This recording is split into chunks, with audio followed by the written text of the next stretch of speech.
Sheila, you are playing at the Playboy Jazz Festival this year. Are you excited? Oh, of course. It's always exciting to play one of the best places in Los Angeles, Hollywood Bowl, because of many reasons. One, the music, the people, two, many greats have performed on that stage, and just to think about that, is pretty exciting.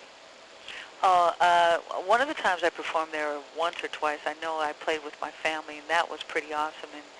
And the excitement of playing there with a sold-out crowd and being able to play the music that we loved growing up listening with my dad was Latin jazz. So that was pretty exciting.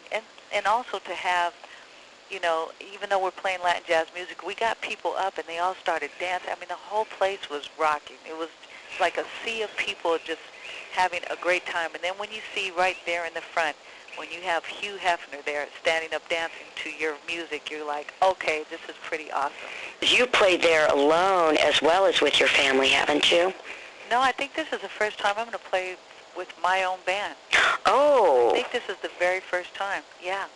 Oh, that's very exciting. Yeah, that's what I'm saying. This is pretty cool.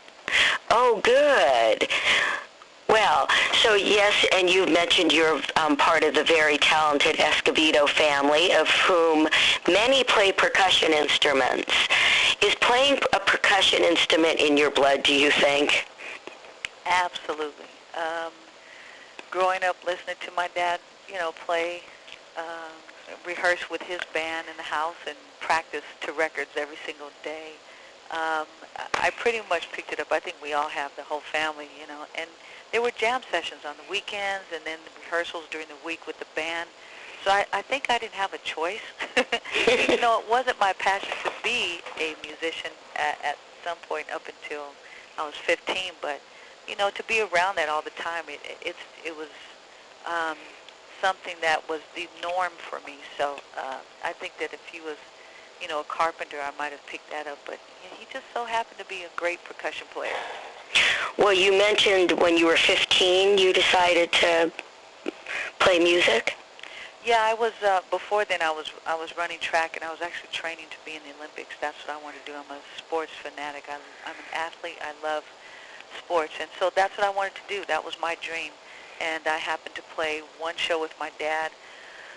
His percussion player got sick, and they couldn't find anybody, and my mom and I ganged up on my dad and said, "Come on, let her play, let her play." So he let me play, and I played that one show, and I knew all the music already, of course, because they rehearsed at the house, and it was in front of 3,000 people, and at one point, Pops pointed to me to say, take a solo. And I hadn't really taken any solos. I jammed with other bands and stuff like that, and I ended up playing a solo, and it was almost like an out-of-body experience, and I had never experienced that feeling of just being able to express myself in that way playing percussion.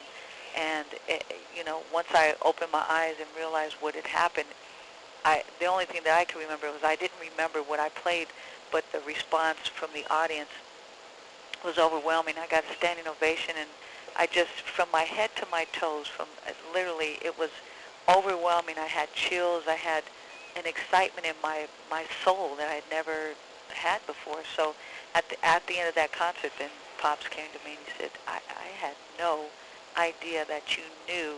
And I said, Pops, I didn't know either. I mean, this is what I was supposed to do. And it was that day backstage. I just said, this is it. This is what I want to do. I'm going to go out on tour with you. And 2 weeks later, I went out on tour. And was that with Azteka? Yes. And so tell us a little bit about the people in Azteka, because there was a very interesting group of musicians that have, a lot of them have gone on to be successful. Yeah, absolutely.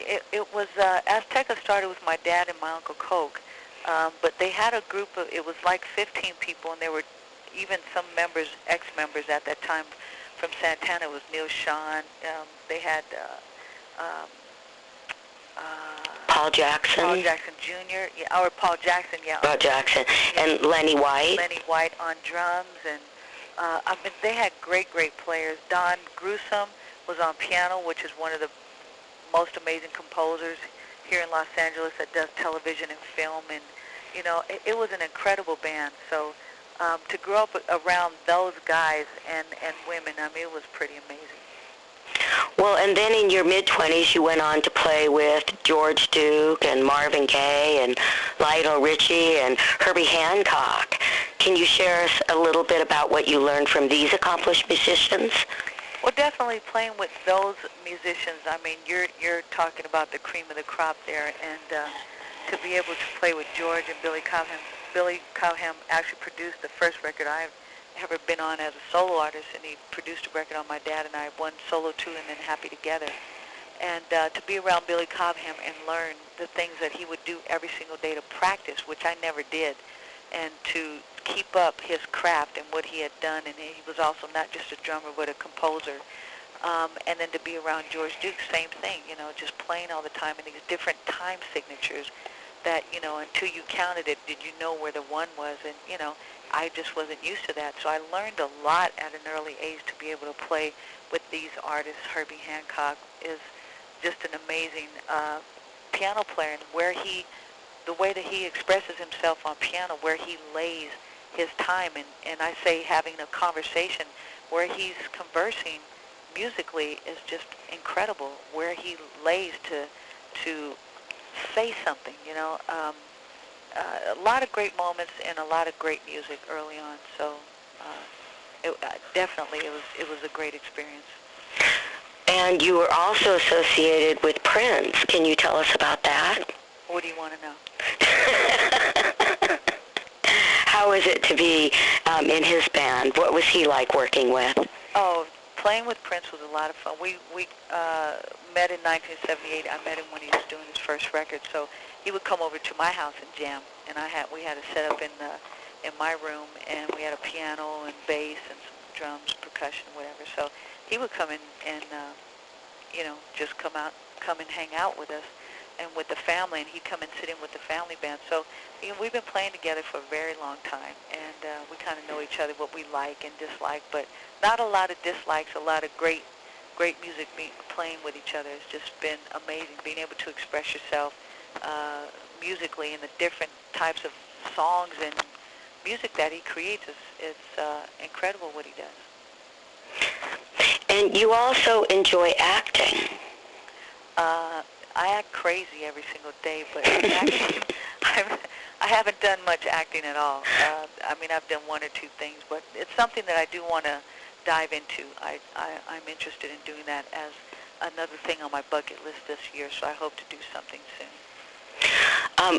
You own a music production company as well. Can you please tell us about this venture?